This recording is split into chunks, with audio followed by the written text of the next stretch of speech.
Already establish ಆಗಿ ಒಂದು ಮಟ್ಟಿಗೆ ಸಕ್ಸಸ್ ಪಡೆದಿರೋ ಫ್ರಾಂಚೈಸ್ ಯೂನಿವರ್ಸ್ ಈ ಸಾರಿ ಅದನ್ನ ಮುಂದುವರ್ಸೋದಕ್ಕೆ ಸ್ವತಃ ನೀವೇ ಕೈ ಹಾಕ್ತಾ ಇದ್ದೀರಾ ಅಂದಾಗ ಅಲ್ಲಿ ಅಫ್ಕೋರ್ಸ್ ಕುಶನಿಂಗ್ ಅನ್ನೋದು ಇರತ್ತೆ. ಬಟ್ ಅದನ್ನ ಬಿಟ್ಟು ನಿಮ್ಮ ಫಿಲ್ಮೋಗ್ರಫಿನೇ ಇಂಪ್ಯಾಕ್ಟ್ ಮಾಡಬಹುದಾದಂತ ರಿಸ್ಕ್ ಫ್ಯಾಕ್ಟರ್, ಯೂನಿವರ್ಸ್ ಫೇಮ್ನ ಕಾಪಾಡ್ಕೊಳ್ಳೋ ಜವಾಬ್ದಾರಿ ಇವೆರಡೂ ಇರತ್ತೆ. ಅಂಡ್ ಅವೆರಡನ್ನ ಕ್ರಿಟಿಕಲ್ ಆಗಿ ನಿಭಾಯಿಸೋದು ತುಂಬಾನೇ ಮುಖ್ಯ. ಹಿಟ್ ದ ಥರ್ಡ್ ಕೇಸ್ ಇದು ಶೈಲೇಶ್ ಕೊಲನೋ ಅವರು ಡೈರೆಕ್ಟ್ ಮಾಡಿರುವಂತಹ ಚಿತ್ರ. ಸ್ಟೋರಿ ಲೈನ್ ಕಡೆ ಬಂದ್ರೆ ಇಲ್ಲಿನ ಮುಖ್ಯ ಪಾತ್ರ ಅರ್ಜುನ್ ಸರ್ಕಾರ್, ಒಬ್ಬ ಪೊಲೀಸ್ ಆಫೀಸರ್. ಹಿಂದಿನ ಸಿನಿಮಾಗಳ ರೀತಿನೇ ಇಲ್ಲೂ ಕೂಡ ಅವನಿಗೊಂದು ವಿಚಿತ್ರವಾದ ಕೇಸ್ ಸಿಗತ್ತೆ, ಆ ಸೀರಿಯಲ್ ಮರ್ಡರ್ ಕೇಸ್. ಸರಿ, ಇನ್ನೇನು ಸೀರಿಯಲ್ ಕಿಲ್ಲಿಂಗ್ ಅಂದ್ರೆ ಗೊತ್ತಿರೋದೇ ಅಲ್ವಾ, ಒಂದು ಪ್ಯಾಟರ್ನ್ ಇರತ್ತೆ, ಮೋಟಿವ್ ಇರತ್ತೆ. ಸೊ ಅದನ್ನ ಹುಡುಕಿ ಅದರ ಹಿಂದೆ ಹೋದಂತ ಅರ್ಜುನ್ಗೆ ಏನೆಲ್ಲ ಮಿಸ್ಟ್ರಿ ಕಾದಿತ್ತು, ಈ ಕೇಸ್ನ ಇನ್ವೆಸ್ಟಿಗೇಷನ್ ಹೇಗಿತ್ತು, ಅಂಡ್ ಅಲ್ಲಿಂದ ಮುಂದೆ ಈ ಕಥೆ ಎಲ್ಲಿಗೆ ಬಂದು ನಿಲ್ತು ಅನ್ನೋದನ್ನೆಲ್ಲ ನೀವು ಫಿಲ್ಮ್ ಅಲ್ಲಿ ನೋಡಿನೇ ತಿಳ್ಕೋಬೇಕು. ಇನ್ನ ಆಕ್ಚುಯಲ್ ಆಗಿ ಸಿನಿಮಾ ಹೇಗಿದೆ, ನನಗೇನೆಲ್ಲ ಇಷ್ಟ ಆಯ್ತು, ಏನೇನ್ ಕಷ್ಟ ಆಯ್ತು, ಇದೆಲ್ಲದ್ರ ಬಗ್ಗೆನೂ ಡಿಟೇಲ್ಡ್ ಆಗಿ ಮಾತಾಡ್ತೀನಿ. ಆದ್ರೆ ಅದಕ್ಕಿಂತ ಮುಂಚೆ ಚಾನಲ್ಗೆ ಹೊಸಬರಾಗಿದ್ರೆ ಸಬ್ಸ್ಕ್ರೈಬ್ ಮಾಡ್ಕೊಳ್ಳಿ. ಅಂಡ್ ವಿಡಿಯೋ ಇಷ್ಟ ಆಯ್ತು ಅಂದ್ರೆ ಡೆಫಿನೆಟ್ಲಿ ಒಂದು ಲೈಕ್ ಕೊಟ್ಟು ಕಂಟಿನ್ಯೂ ಮಾಡಿ. 2000 ಲೈಕ್ಸ್ ಅನ್ಕೊಂಡಿದ್ದೀನಿ, ನೋಡೋಣ ಏನ್ ಮಾಡ್ತೀರಾ ಅಂತ. ಇಲ್ಲಿರೋಂಥ ಮೊದಲ ಪಾಸಿಟಿವ್ ಪಾಯಿಂಟ್ ಅಂದ್ರೆ ಅದು ಇದರ ಸೆಕೆಂಡ್ ಹಾಫ್. ಆಕ್ಚುಲಿ ಇಂಟರ್ವಲ್ ವರ್ಗೂ ಒಂಥರ ಕಟ್ ಹಾಕಿದ ರೀತಿಲಿ ಹೋಗ್ತಿದ್ದಂತ ಸಿನಿಮಾ ಇಂಟ್ರೆಸ್ಟಿಂಗ್ ಆಗತ್ತೆ.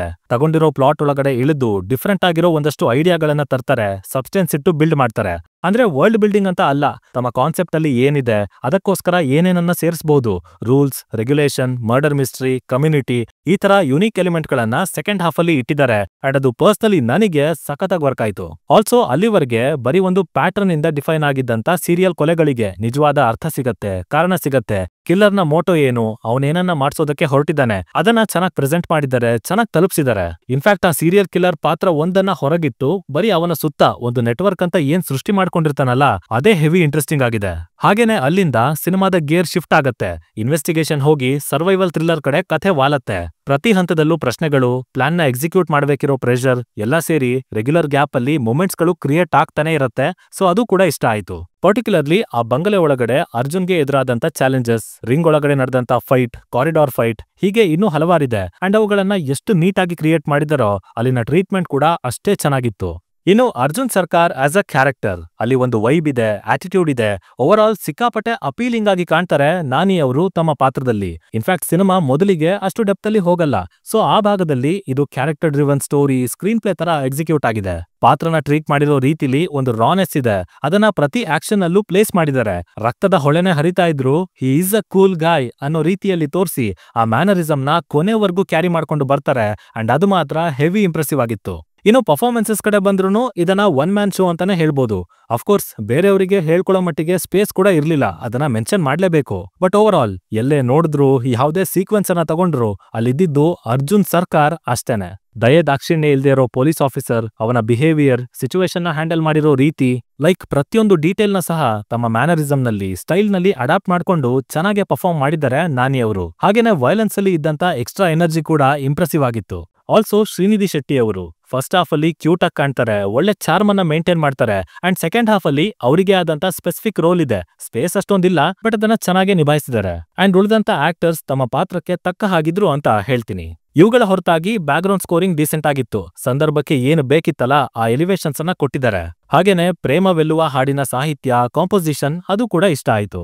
ಅಡಿಷನಲ್ ಆಗಿ ಫಸ್ಟ್ ಹಾಫ್ ಅಲ್ಲಿ ಇನ್ಫ್ಯಾಕ್ಟ್ ಇಡೀ ಸಿನಿಮಾದಲ್ಲಿ ತಗೊಂಡಿರುವಂತ ಲೊಕೇಶನ್ಸ್, ಆ ಟೋಟಲ್ ಎಡಿಟಿಂಗ್ ಪ್ಯಾಟರ್ನ್ ಒಂಥರ ರಿಫ್ರೆಶಿಂಗ್ ಆಗಿತ್ತು, ಚೆನ್ನಾಗಿ ಬಂದಿದೆ.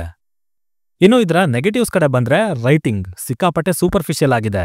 ಅಂದ್ರೆ ಒಂದು ಕೊಲೆ, ಅದಕ್ಕೆ ಪ್ಯಾಟರ್ನ್ ಇಡೋಣ, ಸೀರಿಯಲ್ ಕಿಲ್ಲಿಂಗ್ ಅಂತ ಕರೆಯೋಣ, ಪ್ರೊಸೀಡ್ ಆಗೋಣ ಅನ್ನೋ ಭರದಲ್ಲಿ ಆ ಒನ್ ಲೈನ್ ನ ತುಂಬಾನೇ ವೀಕ್ ಮಾಡ್ಬಿಟ್ಟಿದ್ದಾರೆ. ಇವನ್ ಸಿನಿಮಾ ನೋಡಿ ಬಂದು ಇದರ ಒನ್ ಲೈನ್ ಬರೆಯೋಣ ಅಂತ ಕೂತಾಗ ಅರೆ ಇಷ್ಟೇನಾ ಸಿನಿಮಾ, ಇಷ್ಟು ಸಿಂಪಲ್ ಕಥೆನಾ ಅಂತ ಅನ್ಸ್ಬಿಡತ್ತೆ. ಅಫ್ಕೋರ್ಸ್ ಸೆಕೆಂಡ್ ಹಾಫ್ ಐಡಿಯಾಗಳು ವರ್ಕ್ ಆದ್ವು, ಆದ್ರೆ ಈ ಮಿಸ್ಟ್ರಿ ಥ್ರಿಲ್ಲರ್ ಸಿನಿಮಾಗಳಲ್ಲಿ ಅನುಭವ ಅಂತ ಕ್ರಿಯೇಟ್ ಆಗೋದೇ ಬರವಣಿಗೆಯಿಂದ, ಸೀಕ್ವೆನ್ಸ್ಗಳು ಕೊಡೋ ಶಾಕ್ ವ್ಯಾಲ್ಯೂಸ್ ಇಂದ. ಸೊ ಅದ್ಯಾವುದೂ ಇಲ್ಲಿ ಇರ್ಲಿಲ್ಲ. ಅದರಿಂದ ಸಿನಿಮಾ ಹಲವು ಕಡೆಗಳಲ್ಲಿ ಸಪ್ಪೆ ಅಂತ ಅನ್ಸೋದಕ್ಕೆ ಶುರು ಆಗತ್ತೆ. ಸ್ಪೆಷಲಿ ಇದರ ಫಸ್ಟ್ ಹಾಫ್ ಅಲ್ಲಿ ಲೇಯರ್ಸ್ ಅಂತ ಇರ್ಲಿಲ್ಲ. ಆ ವಿಚಿತ್ರವಾದ ಕೊಲೆ ಅದೊಂದನ್ನ ಬಿಟ್ರೆ ಇಂಟ್ರೆಸ್ಟಿಂಗ್ ಅನ್ಸೋ ಯಾವ ವಿಷಯಗಳು ಕೂಡ ಸಿಗ್ಲಿಲ್ಲ. ಸೊ ಅದರ ಮೇಲೆ ಆ ಫಸ್ಟ್ ಹಾಫ್ ರೈಟಿಂಗ್ ಮೇಲೆ ಮತ್ತಷ್ಟು ಕೆಲಸ ಆಗ್ಬೇಕಾಗಿತ್ತು. ಆಲ್ಸೋ ಕ್ಲೈಮ್ಯಾಕ್ಸ್ ಅದನ್ನ ಟ್ರೀಟ್ ಮಾಡಿದಂತ ವಿಧಾನ ಏನೋ ಚೆನ್ನಾಗೇ ಇತ್ತು, ಬಟ್ ಅಲ್ಲಿ ಅವಶ್ಯಕತೆ ಅನ್ನೋದನ್ನ ತುಂಬಾನೇ ಸಿಂಪಲ್ ಮಾಡ್ಕೊಂಡ್ರು, ಕನ್ವೀನಿಯಂಟ್ ಮಾಡ್ಕೊಂಡ್ರು ಅಂತ ಹೇಳ್ಬೋದು. ಕಾಂಪ್ರಮೈಸ್ ಆಗಿನೇ ಕೇಮಿಯೋಗಳನ್ನ ಕೂಡ ತಂದಿದ್ದಾರೆ. ಥಿಯೇಟರ್ ಅಲ್ಲಿ ಕ್ರೌಡ್ ಮಧ್ಯೆ ಅದು ವರ್ಕ್ ಆಗ್ಬೋದು, ಬಟ್ ಒಂದು ಯೂನಿವರ್ಸ್ ಆಗಿ ಅದನ್ನ ಇನ್ನೂ ಬೆಟರ್ ಆಗಿ ಹ್ಯಾಂಡಲ್ ಮಾಡಬಹುದಾಗಿತ್ತು, ಬರಿಬಹುದಾಗಿತ್ತು.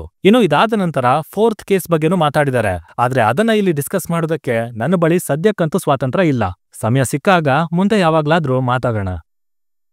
ಟೋಟಲ್ ಆಗಿ ಇದೊಂದು above average to decent watch cinema ಅಂತ ಹೇಳ್ಬೋದು. ಬರವಣಿಗೆಯಲ್ಲಿ ಖಂಡಿತ ಕೊರತೆ ಇದೆ, ಹಾಗೆ ಅದರಿಂದ ಮಿಸ್ಟ್ರಿ ಥ್ರಿಲ್ಲರ್ ಎಲಿಮೆಂಟ್ ಏನಿದೆ ಅದು ಅಷ್ಟು ಚೆನ್ನಾಗಿ ವರ್ಕ್ ಆಗಲ್ಲ. ಬಟ್ ಸ್ಟಿಲ್ ಸೆಕೆಂಡ್ ಹಾಫ್ನ ಕಾನ್ಸೆಪ್ಟ್, ಅದಕ್ಕೆ ಕನೆಕ್ಟ್ ಆಗಿ ಬಂದಿರೋ ಐಡಿಯಾಗಳು ಚೆನ್ನಾಗಿದ್ವು, ಎಂಟರ್ಟೈನಿಂಗ್ ಆಗಿದ್ವು. ಹಾಗೇನೆ ನಾನಿ ಅವರ ಕ್ಯಾರೆಕ್ಟರ್, ಸ್ಕ್ರೀನ್ ಪ್ರೆಸೆನ್ಸ್, ಪರ್ಫಾರ್ಮೆನ್ಸ್ ಅವೆಲ್ಲ ಕೂಡ ಸಖತ್ತಾಗೇ ಇದೆ. ಸೊ ನೀವೇನಾದ್ರೂ ಫ್ಯಾನ್ಸ್ ಆಗಿದ್ರೆ ಇದು ನಿಮಗೆ ಇನ್ನೂ ಒಳ್ಳೆ ಅನುಭವವನ್ನ ಕೊಡುತ್ತೆ. ಹಾಗೇನೆ ಆಕ್ಷನ್ ಜೊತೆಗೆ ಸಣ್ಣದಾಗಿ ಮಿಸ್ಟ್ರಿ ಥ್ರಿಲ್ಲರ್ನ ಫೀಲ್ ಮಾಡ್ಬೇಕು ಅಂತ ಇರೋರು, ಇಷ್ಟಪಡೋರು ಒಂದು ಸಲ ಖಂಡಿತ ಹೋಗಿ ನೋಡ್ಬೋದು. ವಲ್ಗ್ಯಾರಿಟಿ ಇಲ್ಲ, ಬಟ್ ಹೆವಿ ವೈಲೆನ್ಸ್ ಜೊತೆಗೆ ರಕ್ತಪಾತ ಇದೆ. ಸೊ ಫ್ಯಾಮಿಲಿ ಜೊತೆ ನೋಡೋದಕ್ಕೂ ಕಷ್ಟ ಆಗ್ಬೋದು ಅಂತ ಹೇಳ್ತಾ ನಾನು ಹೊರಡ್ತಾ ಇದ್ದೀನಿ. ಇನ್ನ ನಿಮ್ಮಲ್ಲಿ ಯಾರಾದ್ರೂ ಆಲ್ರೆಡಿ ಈ ಸಿನಿಮಾನ ನೋಡಿ ಆಗಿದ್ರೆ ಇದು ನಿಮಗೆ ಯಾವ ತರ ಅನುಭವ ಕೊಡ್ತು ಅನ್ನೋದನ್ನ ಕೆಳಗಡೆ ತಪ್ಪದೇನೆ ಕಮೆಂಟ್ ಮಾಡಿ ತಿಳಿಸ್ಬಿಡಿ. ಡಿಸ್ಕಷನ್ ಮಜವಾಗಿರುತ್ತೆ. ಸೈನಿಂಗ್ ಆಫ್, ಲಿಖಿತ್.